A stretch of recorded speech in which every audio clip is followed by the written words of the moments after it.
Assalamualaikum warahmatullahi wabarakatuh. Kembali lagi bersama saya Adit. Nah, setelah di pertemuan pada modul 3, kita sudah mempraktekkan bagaimana cara untuk membuat tabel kebenaran.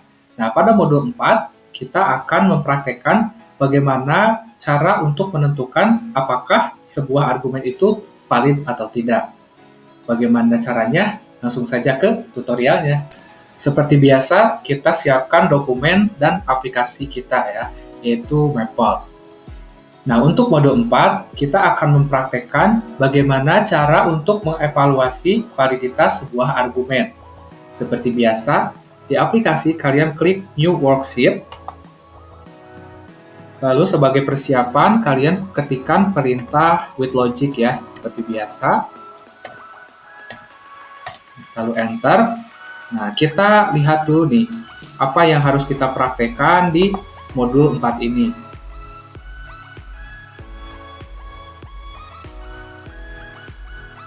Nah, argumen itu bisa dibuktikan validitasnya dengan tabel kebenaran. Nah, syaratnya, sebuah argumen dinyatakan valid jika nilai yang dihasilkan ketika kita mencoba dengan tabel kebenaran itu hasilnya benar semua. Nah, maka argumen itu dinyatakan valid. Namun sebaliknya, jika ada nilai kebenaran yang salah, maka argumen tersebut dianggap tidak valid. Ya.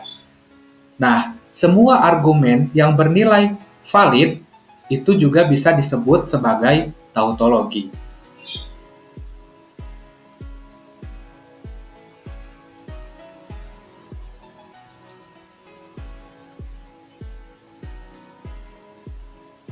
Nah, selain tautologi, ya, ada peristiwa yang lain, yaitu ketika nilai kebenarannya tidak benar semua ya, tapi ada juga yang salah, misalkan salah satunya, nah, itu disebut kontingensi.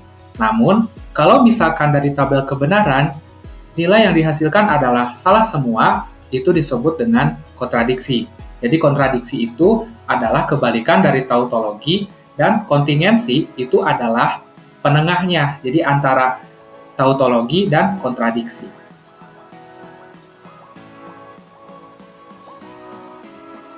Nah, kita lanjut ke langkah praktikumnya. Nah, untuk kode atau perintah yang bisa digunakan untuk mengecek apakah kalimat itu valid atau tidak, kalian bisa menggunakan kata kunci tautologi.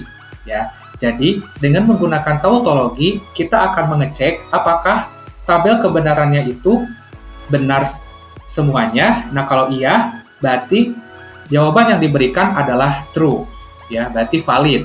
Tapi kalau misalkan dia memberikan jawaban yang false, ya, atau jawaban salah, berarti argumen itu bisa dinyatakan tidak valid.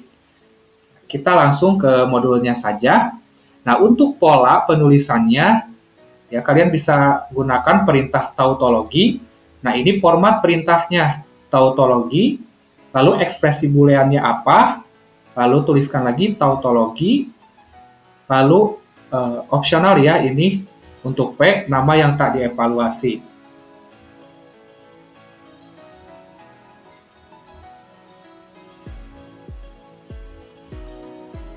Nah, kita langsung ke contohnya saja.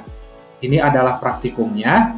Misalkan kita pengen ngecek apakah ekspresi logika ini itu adalah tautologi atau bukan. Nah, kalau tautologi berarti dia valid, kalau dia bukan tautologi berarti dia tidak valid.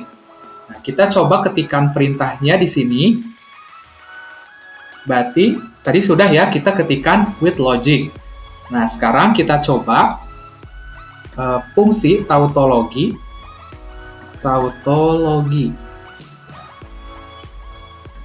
Nah, seperti ini. Lalu, nah, ini kan A dan B. Nah, kalian bisa juga mengetiknya seperti ini. Berarti, kata kuncinya N, terus apa yang mau dicek, ya. A, misalkan, dan B. Lalu, nah, ada tanda penghubung di sini, ya. Berarti pakai tanda OR, lalu, nah, A ini memiliki simbol tersendiri ya, yaitu ingkaran atau negasi, berarti menggunakan not. Jangan lupa tulis lagi variabelnya. Lalu yang ini ya ada or lagi. Or. Nah, terus B ada not-nya ya. Berarti kita tulis lagi not B.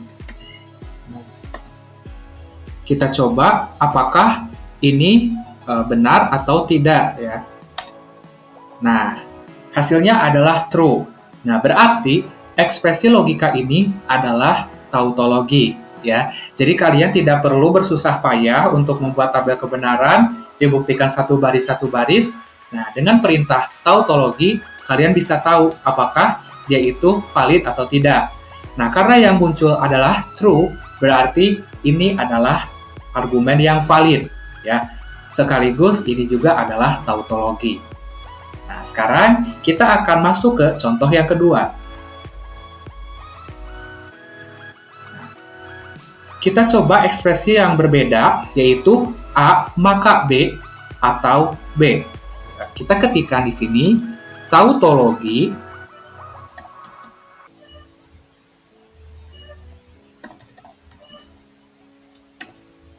lalu kalian ikuti pola kalimatnya ya. Berarti ini biimplikasi ya, jika dan hanya jika, berarti if ya, F-nya 2. Berarti A kecil boleh, if B ya. Lalu nah ini kan baru segini, terus kalian tambahkan kata penghubung or, lalu huruf B. B kecil gak masalah ya. Nah, terus kalian juga bisa sebagai opsional ya, kita tambahkan variabel P. Lalu titik koma. Nah, kita coba apakah ini benar tautologi atau bukan. Kita enter. Nah, ternyata hasilnya adalah false. Nah, karena hasilnya false, dapat dikatakan argumen ini tidak valid ya. Karena ini ketika kita cek dengan tautologi menghasilkan nilai yang salah. Nah, berarti ini untuk kalimat yang kedua dicontoh hasilnya tidak valid. Nah, jadi sangat mudah sekali ya, sangat membantu dan sangat praktis. Oke? Gimana? Mudah kan? Selain kalian tidak harus membuat tabel secara manual, ini juga bisa mempercepat waktu. Nah, sekarang silahkan kerjakan evaluasinya. Dan bagi yang sudah menonton video ini, saya ucapkan terima kasih. Wassalamualaikum warahmatullahi wabarakatuh.